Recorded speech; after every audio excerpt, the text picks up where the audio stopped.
jéem naa joxe àllarba mais jàngalekat joxe àllarba rek ci ndongal daara ci sëriñam fayu ko ñëw Bilal dafa mel ni dama ñëw sama kër ndey ñëw fi ma juddoo ndax nit mën na juddu yoon yu bari boo juddoo ci sa biiru yaay mën na ni juddu nga waaye bis bu la yàlla dimbalee nga xéppi daje ak ay xalaat yoo xam ne mën nañ la gunge ci sa dund loolu aussi juddu la mu mel ni kon ñun Bilal lañu juddoo Bilal mooy li ñuy wax responsabilité Bilal laa ko jànge dama ñëw ci école bii di def CI fekk fi sama benn professeur maître ñu koy tudde Khalifa Kassé yal na ko yàlla yërëm xaare ko àjjana mu def ma responsable des CI ni man dama la def responsable waaye na nga moytu corruption ma ne ko lan mooy corruption mu ni ma nga jël sa liste di bind ci ñoo xamante ni waxuñu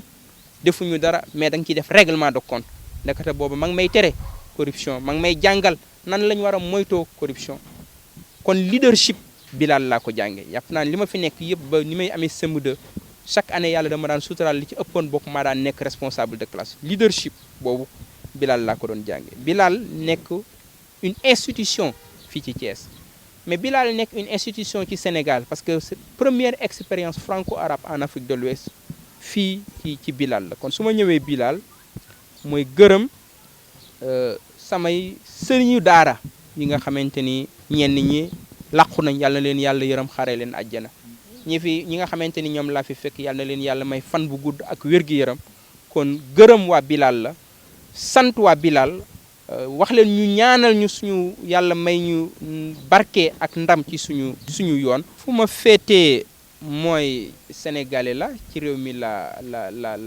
dëkk yàlla def ma jànge comme ni nga amee école boo jànge école primaire muy Bilal ma am fierté nag jànge Bilal bu baax tey école Bilal la seet si samay sëriñu daara la seet si ñu jàngal ma loo xam ne rëccuwuma ko ñu def ci loo xam mënuma leen a fay ñu def ci ñu loo xamante ni bi ma génnee lay doog a xam li liggéey bi Bilal def ci man maintenant li nga bëgg a wax mooy Bilal am na kuréel gu ko sanc gu nekk ci ginnaaw muy jamaat Ibadu Rahman wax naa ni politique indiwuma fi waaye damay politique ku ma jàppale ma jël su ma jamaatu Ibadu Rahman jàppale ma jël su ma la communauté mouride jàppale ma jël su ma la communauté tidiane jàppale ma jël su ma la communauté laayeen jàppale ma jël su ma la communauté chrétienne du Sénégal jàppale ma jël fan yi war naa seeti monseigneur André Guèye et loolu pour wax ni rek donc ñun ay citoyen offre politique la ñu am boo xam dañ ko war a jox Thiessois jox ko sénégalais yi loolu moo ci ëppoon solo ñooñu nga fi fekk dañ fay fekkoon ay nit ñiñ fi fekkoon ñooñu fekkoon fi ay nit man gëntuma je ne suis pas un homme politique bu nekk Dakar takk karawaat di wër plateau de télévision man damay liggéey nekkoon naa président du foyer lycée El Hadji Malick Sy bu Thiès nekkoon naa président de la coordination des étudiants thiessois de l'université Cheikh Anta Diop de Dakar kon su ma Thiès xamul comme xawma kan la Thiès xam man sama ambition jiitu na mairie de ville ñëwuma fi pour simplement mairie de ville dama ñëw tàmbali liggéey boo xamante ni ci ville bi ci département bi ci région bi mooy liggéey ngir def FDS kuréelu politique bi ëpp doole ci région bi ndax mooy sama région ville bi mooy sama ville mooy sama base politique dama ñëw wax ak samay mbokk wax ak waa Thiès présenter leen sama projet politique présenter leen FDS Guelwaar ñaan leen ñi jàppale FDS Guelwaar pour que FDS Guelwaar nekk la première force politique dans la région liggéey boobu moom la soobu tey ñi ma compté dëgg mooy les jeunes ak les femmes parce que jeunes yi ñoo ëpp ci dëkk bi jeunes yi bari nañ ay tolof-tolof ci seen njàng ñi nekk ci collège yi ñi nekk ci lycée yi ñi nekk ci université yi seen i jafe-jafe bari na trop ñoom bëgg nañu changement jàpp naa ni bëgg nañu changement ci ville bi bëgg nañu ko ci région bi yëpp maa ngi compter aussi ci famille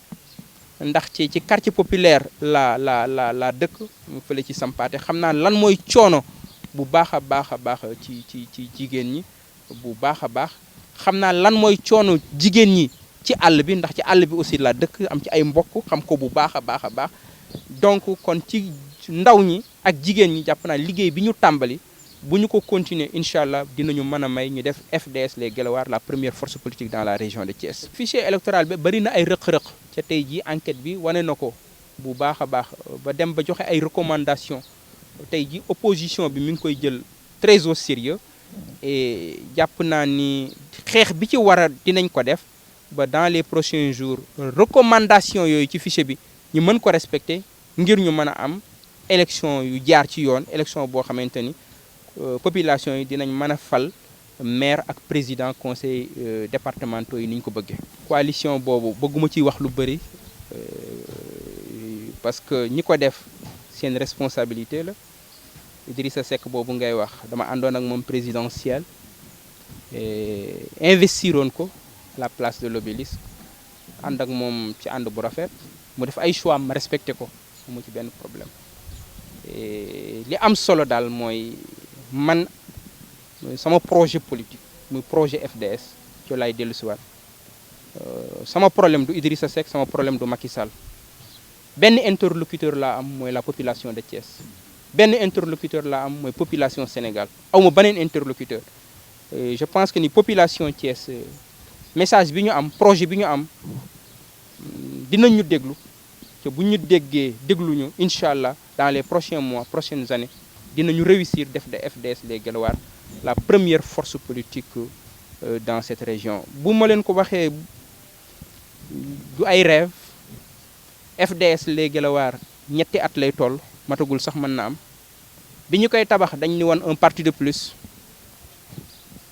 tey jii FDS les Guelwaar lu matul ñetti at bokk na ci parti politique yi gën a taxaw ci Sénégal FDS les Guelwaar donc bokk na ci landorno politique bi ñi ëpp visibilité aujourd'hui ñi ngi koy tabax ci diaspora bi di ko tabax dans les 14 régions du pays kon waruñu jaaxal ñu def FDS les Guelwaar la première force politique d'abord dans la région de Thiès. Revenir ici à Bilal, mon école primaire, c'est une sorte de pèlerinage, d'un retour aux sources. Et c'est pour moi comme revenir dans les bras de ma propre mère. Et c'est une seconde naissance. Vous savez, on peut naître plusieurs fois. On est d'abord du ventre de notre propre mère. C'est une naissance biologique. Mais lorsqu'on ouvre les yeux sur la lumière des idées et de la conscience, c'est une seconde naissance. En vérité, je suis le fils de Bilal. Je suis un fils de cette institution. Je suis un produit de Bilal. Je suis un produit de cette institution. C'est avec fierté que je dis tous les jours que je viens de cette institution. Et c'est pour moi l'occasion de rendre hommage à mes maîtres, au personnel de Bilal, qui a fait un travail remarquable pendant plusieurs générations. Mes pensées vont naturellement vers Monsieur Khalifa Kassé, qui m'a enseigné ici dans cet établissement en classe de CI, aujourd'hui qui est décédé. Je pense à lui. Parce que c'est avec lui que j'ai découvert le goût de la responsabilité. En classe de CI, il a fait de moi le responsable de classe, en me demandant, dès cet âge là-bas, d'éviter la corruption. Je ne savais pas ce que signifiait la corruption, ce que signifiait le mot. Mais il m'interdisait d'utiliser ma position pour faire un règlement de compte à travers camarades. C'est plus tard que j'ai compris.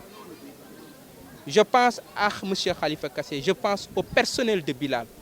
Je rends hommage à ce personnel remarquable qui a formé plusieurs générations. Bilal m'a tout donné. Je suis revenu à Bilal et recueillir les prières de mes maîtres, exprimer aussi mon projet pour Bilal. J'en parle depuis des années avec mes amis. J'ai le l'ambition, le projet que cet établissement devienne un jour un institut. Et le jour où je serai dans des positions de pouvoir réaliser ce projet, je pense que je le ferai. Je ferai de Bilal un institut parce que Bilal mérite plus que qu'être simplement une école. Je suis à Thiès pour engager un processus d'implantation de FDS Les Guelwaars. Dans la ville de Thiès, dans le département de Thiès, dans la région de Thiès. Thiès, c'est ma région. Thiès, c'est ma ville. Je veux faire des FDS, la première force politique dans cette région. Thiès, c'est ma région naturelle. Je veux faire des FDS, le plus grand parti politique de cette région.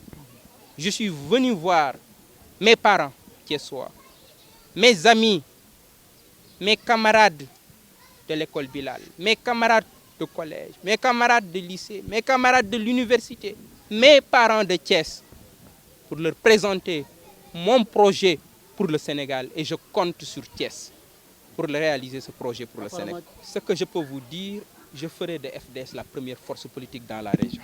Inch'Allah. Les jeunes et les femmes. Les jeunes, parce que je suis un produit du mouvement élève, depuis le collège, depuis le lycée El Hadji Malick Sy, depuis l'université. Les jeunes, parce que les jeunes aspirent au changement. Les femmes, parce que les femmes souffrent à Thiès. Les femmes souffrent dans cette région. Les femmes aspirent au changement, veulent le changement, sont prêts pour le changement.